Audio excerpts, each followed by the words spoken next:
हमारे लोकप्रिय प्रत्याशी किशन रेड्डी गारू जी,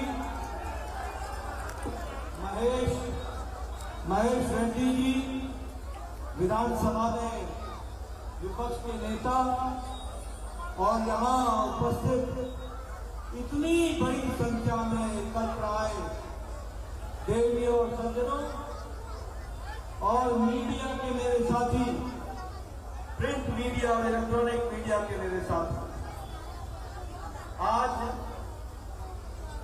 जब मैं यहाँ पर इस रोड शो में शामिल होने आया तो जो मैं जोश आपका देख रहा हूं, जो उत्साह में देख रहा हूं, जो उमंग में देख रहा हूं, जो मैं ऊर्जा देख रहा हूं, जो एनर्जी देख रहा हूं और जो मैं तालियों की गड़गड़ाहट की आवाज सुन रहा हूं, वो मुझे आश्वस्त करता है, कॉन्फिडेंस देता है, विश्वास दिलाता है कि आपने मलकानगिरी से राजेंद्र एटाला जी को लोकसभा में भेजने का निर्णय ले लिया है। इसके लिए आपको विशेष मित्रों, लेकिन ये चुनाव सिर्फ राजेंद्र एटाला जी को या किशन रेड्डी गारू जी को लोकसभा भेजने का नहीं है।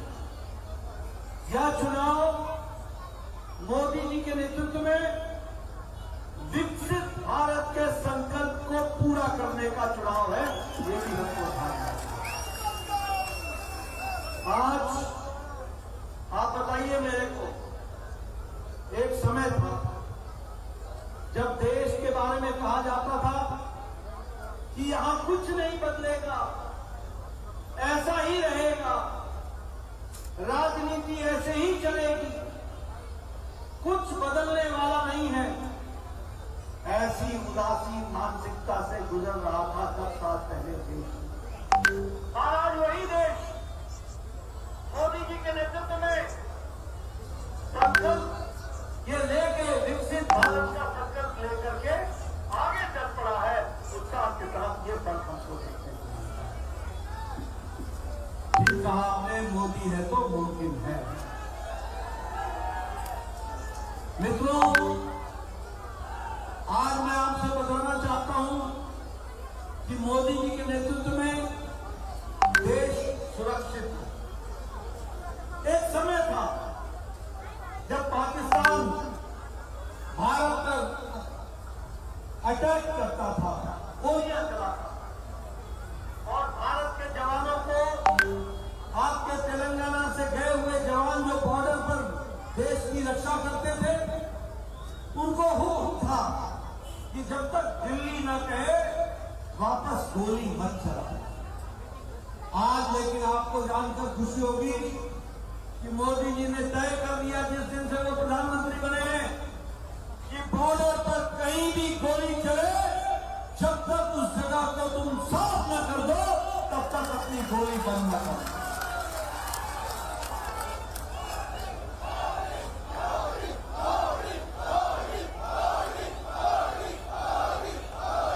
पाकिस्तान ने उरी में दुस्साहस किया और हमारे कैंप पर हमला किया। प्रधानमंत्री मोदी जी ने कहा इसका हिसाब दिया जाएगा और 10 दिन के अंदर सर्जिकल स्ट्राइक करके घर में घुस के दुश्मनों का सफाया किया। लेकिन आपको हम याद दिलाना चाहते हैं, ये जो कांग्रेस के देशभक्त है ना, ये सर्जिकल स्ट्राइक पर सबूत मांग रहे थे। देश लड़ रहा था और ये सबूत मांग रहे थे। ये रेवंत रेड्डी की जो जमात है ना, ये देश के साथ खड़े होने वाली नहीं है। ये सबूत मांग रही थी हमारे जवानों से। जब पुलवामा की घटना घटी तो मोदी जी ने कहा कोई प्रधानमंत्री ने आज तक दुनिया के किसी भी अध्यक्ष ने या राष्ट्रपति ने नहीं कहा जो मोदी जी ने कहा। मोदी जी ने कहा, पाकिस्तान तुमने बहुत बड़ी गलती कर दी है और तुमको इसका खमियाजा भुगतना पड़ेगा।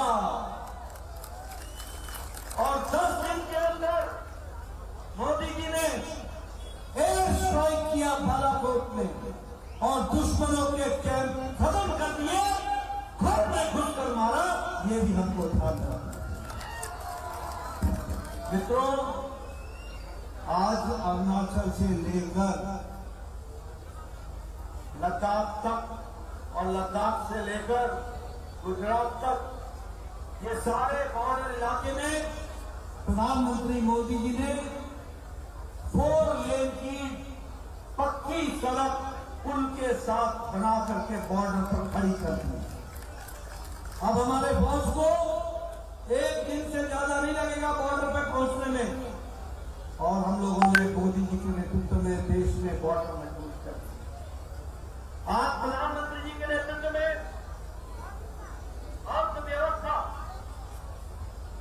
आज अमेरिका की अर्थव्यवस्था मुसीबत में है, आज यूरोप की अर्थव्यवस्था मुसीबत में है, आज रशिया की अर्थव्यवस्था मुसीबत में है, आज जापान की अर्थव्यवस्था मुसीबत में है, चाइना की अर्थव्यवस्था मुसीबत में है, ऑस्ट्रेलिया की अर्थव्यवस्था मुसीबत में है। लेकिन भारत दुनिया को अर्थव्यवस्था में चमकता हुआ आशा की किरण दिखता है तो भारत दिखता है। आपको जानकर खुशी होगी कि भारत जो 11वें नंबर पर अर्थव्यवस्था में था, वह भारत आज 5वें नंबर की अर्थव्यवस्था बन गया। 5वें नंबर। हमने ब्रिटेन को पछाड़ दिया जिसने हमको 200 साल राज किया।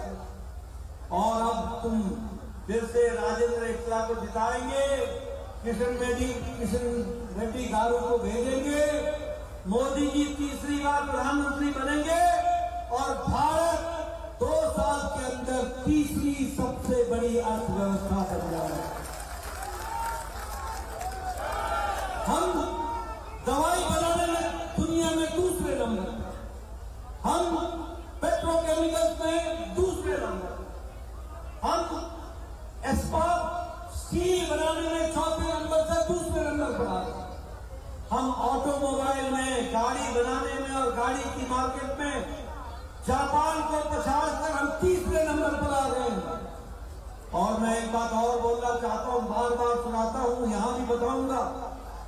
10 साल पहले आपके हाथ में जो मोबाइल होता था, उस मोबाइल पे लिखा होता था made in China, made in Taiwan, made in Korea, made in Japan.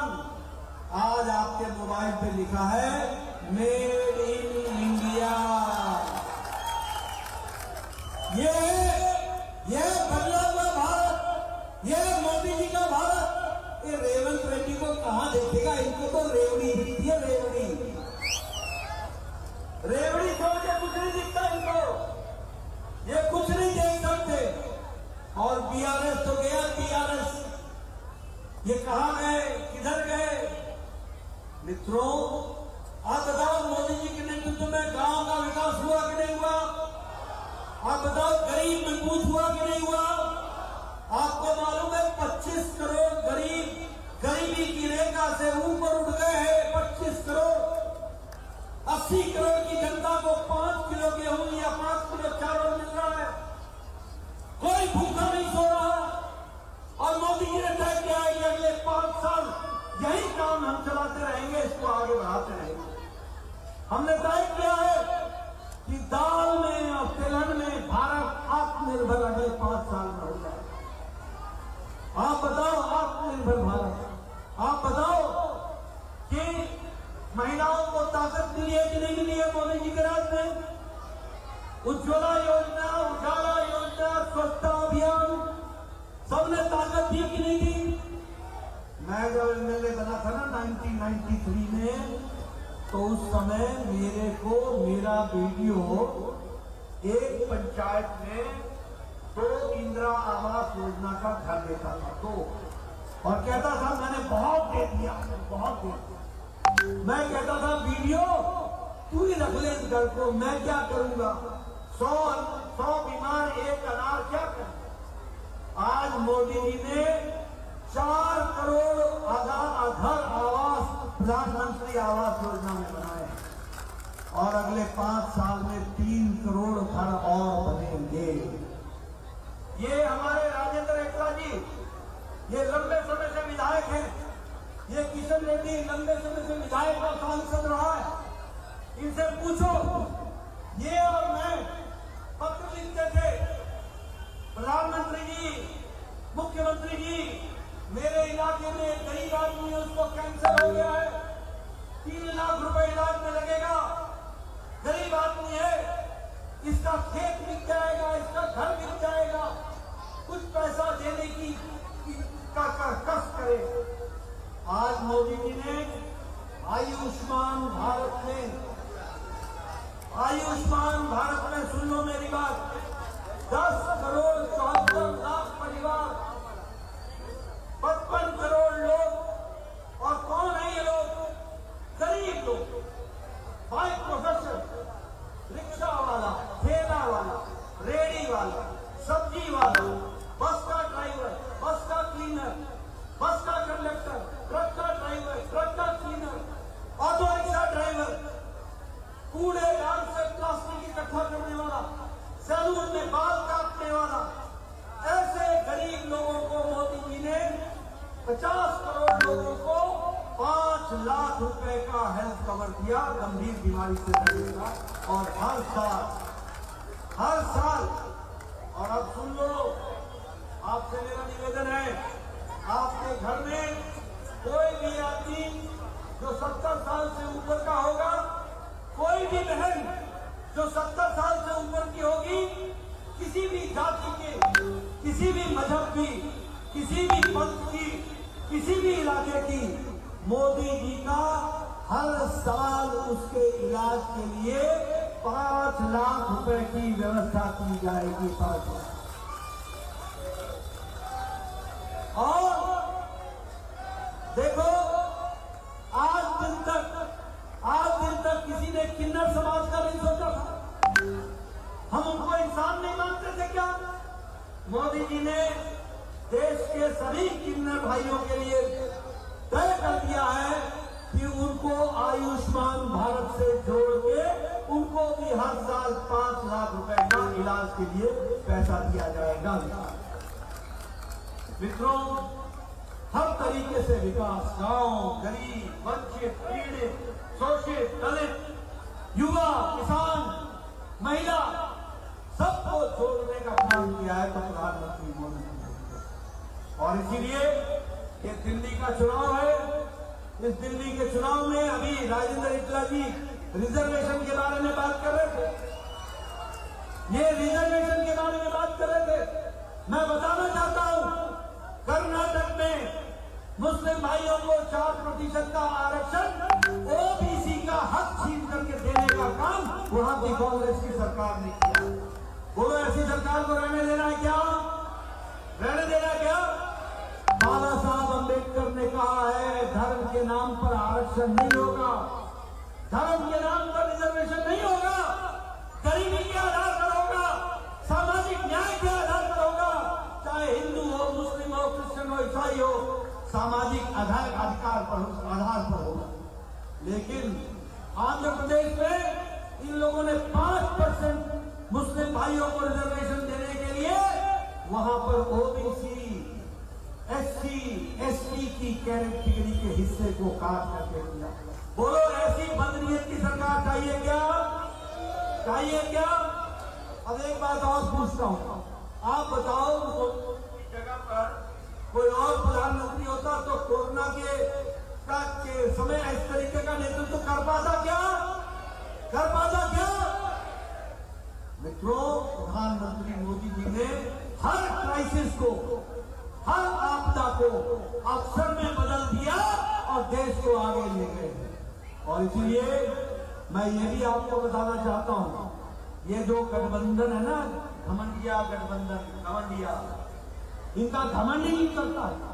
रस्सी जल गई, बल नहीं गया। चाहे टीआरएस हो, चाहे टीआरएस हो, चाहे केसीआर हो, चाहे स्टालिन हो, ये सब, ये क्या गठबंधन है आपको मालूम है? मालूम है क्या गठबंधन है? मोदी जी बोलते हैं भ्रष्टाचार हटाओ, ये सब बोलते हैं भ्रष्टाचारियों को बचाओ। ये इसका गठबंधन है।